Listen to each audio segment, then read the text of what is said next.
Hi Virgo, welcome to your mid-October 2019 General Tarot Update. It's Rena here. I think I was putting out cards, or I put out cards, and then I got interrupted and I just scooped them up. There were no cards when I came back here, so I don't know what happened. So, oh well, I guess it was meant to be.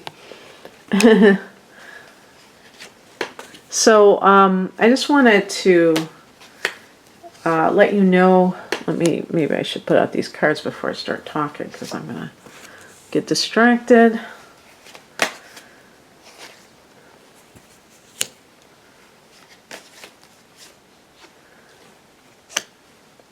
So on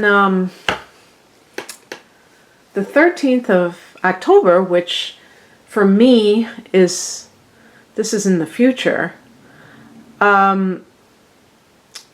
there's going to be a full moon in Aries. And Aries is your 8th house, which is the house of death. And it's the house of other people's money, so shared resources. And so those two combined can be inheritances. And it's the house of the shadow, which is the parts of yourself that you refuse to kind of acknowledge, that you're ashamed of, that you wish you didn't have as part of yourself. It's the house of psychology. It's the house of sex and of taboos and things like that. So when there's a full moon, these things can come to the forefront. They can come to the surface. Something can come about into your awareness that is connected to this. This is a house of trauma too. And so it's like a great house for psychological discoveries, realizations about yourself. This is the house of compulsive behavior, and so the full moon can put an end to that. Let you know, it's a time to let go of these things. In other words, these obsessions, if you will. You know, that's kind of a theme of the 8th house. It's also the house of metaphysics. You know, when I said death, it's like the mysteries of life and things like that. So, needless to say, this might be a very intense time for you. And, oh yeah, and I did get the death card. Oh, that's great. That's perfect. That's what that house represents. So let me just get into this.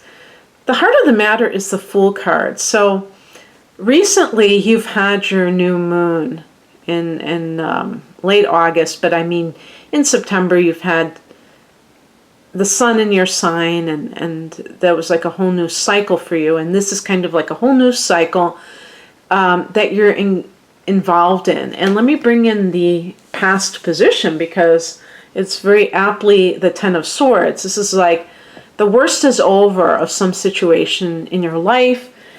Obviously can include anything. And now you're kind of like a babe in the woods, or, you know, someone new, like you're newborn, going through a new chapter in your life. And it can be very exciting. You might feel very free. You may feel like a nightmare has ended in your life, Virgo, if this is like a really extreme situation.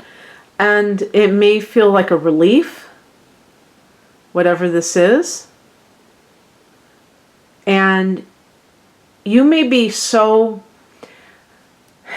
glad to be over, you know, to be away from a situation, that you're not even concerned about doing the perfect thing at the perfect time. You know, typically Virgo people are very orderly and disciplined and organized in their life, you know, but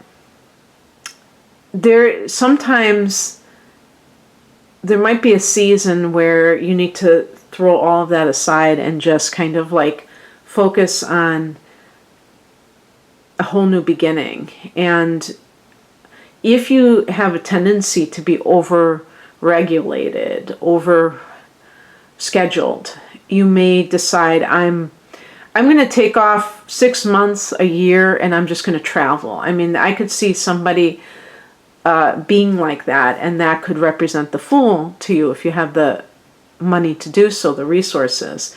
And a Virgo person who travels is not, I can't see many Virgo people going on cruises. If a cruise, I've never been on a cruise, but if a cruise means that mainly the people are just kind of indulging in everything, then that's not a Virgo type of an activity. If you're going to travel, you're probably going to be learning a lot of things, and you're going to be like really engaging in the history of the place and the cultural influences and things like that. So it will be a learning vacation, let's put it that way. But it still may not have an itinerary. You still may be like, I'm just going to go wherever I feel like going, and I'm not going to overthink it or anything.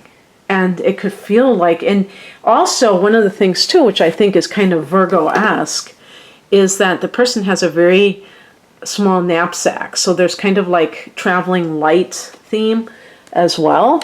And that may be something that you're doing in order to represent letting go of the past. I think that that's what this theme is. Yeah, I think it is. And the higher message is the Four of Swords.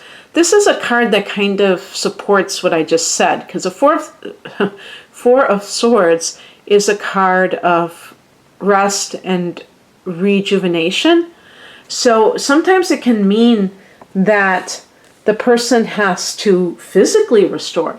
So actually, with the Ten of Swords, you may have experienced betrayal of some sort, and this could be on the work front. Maybe you worked your butt off at a company and they cut your hours. They did something that was totally disrespectful and disregarding of the amount of energy that you gave them. Or maybe even worse than that, you had gotten the pink slip and you were like, after all I did for this company and I was just busting my butt and this is the thanks that they gave me.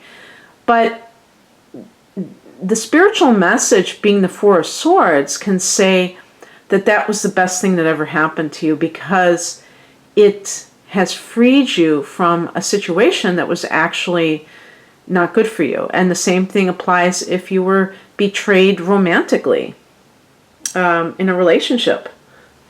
Excuse me. You may feel like this person did me wrong, but they may have done you a favor. And it may not be something you can fully embrace for a year, for 2 years, or for 3 years. But one day, I guarantee you, you will wake up and you will know exactly what I mean. And you will feel that feeling, and it will be a genuine feeling. And you'll say, thank God that they did that. I'm so grateful to them. And actually, you know, when you think about it, that's the best way to forgive somebody, is to not be sad that they released you from the relationship, because you can see that it wasn't good for you and that you're actually better off.